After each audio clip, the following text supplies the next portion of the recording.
and they're getting away with it, because that's what capitalism is about, and that's how it works. National Socialism makes it to where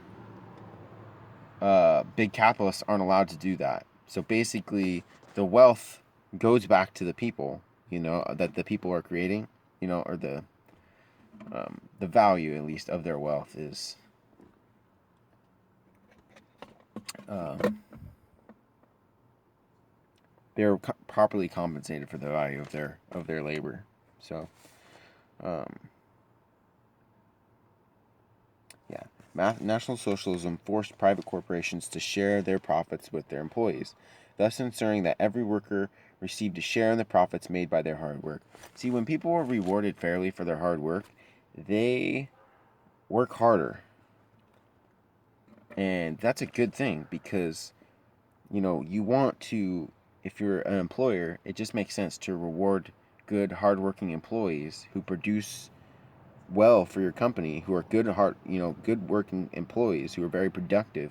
You want to encourage them to work harder, to a certain extent, because you want them to produce more for your company. That way you have more you can sell. It just makes sense. But a lot of capitalists don't like this. Capitalists don't like this because they don't want to have to give out any more than they absolutely have to. They want this. They want people to be dependent on a subsistence wage, and that's it's very sad, but that's just the way this works. Because people who are unrepresented and not part of a union or not part of some kind of labor um, protection group, they are very easily taken advantage of. And capitalists like this because people that are able to be taken advantage of are able to be easily controlled, or they don't have anything really to protect themselves, and it makes them easily taken advantage of in one way or another. But which feeds back into the whole profit cycle of capitalists, a capitalist economy. Capitalist economies are like usually they're one of two things. They're either a bull market or a bear market. A bull market basically means it's a buyer's market, which means uh, everyone's doing well. The economy's doing well. People are buying. It means that the average consumers are doing well. A bear market is when there's not a lot going on, and the ones who are really in control are uh, the big corporations, not the small companies. Just because the cycle is changed, and this has a lot to do with regulations, and it has a lot to do with, and you don't want an economy to be a bear economy because okay, so a bear economy basically is where the economy basically um, is when the big corporations come in. The economy is doing so poorly. It's like the winter where it's basically scavenger mode where you have these big corporations that come in and they just feed off of other corporations that already exist just because there's not a lot of productivity or economic activity taking place for one reason or another. Now there's many reasons why an economy can go into a bear market rather than a bull market, but uh, overall you don't want an economy to go into a bear market because a bear market is a carnivorous market. It's a capitalist minded, capitalist centric market where the people who have the most wealth, they come in and instead of producing something or investing in people that produce something in a market, they come in and they basically act as scavengers that come in and they take wealth from another corporation and add it to their own in some way. It's basically whoever is the leanest. It's they call it the lean model. whoever is the leanest, basically, whoever spends their money the most effectively, um, on bare minimum, bare essentials. It's basically it's just a shitty economy. It's really what it is. It's like the winter. It's just a survival mode. That's what a bear economy is. But that has happened a lot. Basically, Obama's whole presidency was a bear market.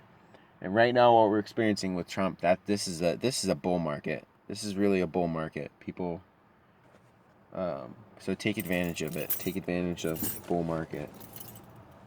Um,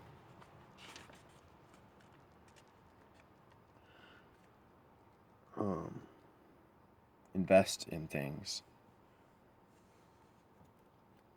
But not only invest in things, invest in good ideas. Like don't invest in stupid ideas like that aren't going to help you. Like, and if they, like, invest in good ideas. Like, that's all I have to say, because if you don't invest in good thing like ideas, like, it doesn't matter pretty much whatever else you're going to do, because bad ideas will fuck you in the end. That's just the way it is. Like, communism will fuck you in the end. So if you're investing in communism, you kind of got something coming for you. But anyways, National Socialism was pro-work and anti-unemployment, and you have to have this. Like, you cannot have a bull market where you have, and there's a lot of reasons why Obama's market was a bear market. It was really a bear market because of all the regulations that were placed on the market. It turned it from, being a quasi bull to being a bear very fast, and it was really just because of the market regulations. And the reason why the economy is starting to boom now is because a lot of the regulations that Obama put on the American economy are being taken off by Trump. So Trump's coming along and saying, "Hey, that's a bunch of bull crap. We're getting rid of that. That's a bunch of bull crap. We're getting rid of that." Basically making it easier for people to make a living. And when you do that, when you make it easier for people in your country to produce products and services and make wealth, then it means that people are going to get wealthier. People are going to grow wealthier. I mean, it's like anything. Like, if you establish a system of reward, like, you have to. That's basically what economics is about. Like, in order to have a properly functioning economy here in the United States, you have to have a proper system of economic reward, where you have people who are rewarded for being productive. Like, you can't reward, that's the thing about communism that doesn't work, and socialism that doesn't work. You cannot reward people who are not productive. You can't do it.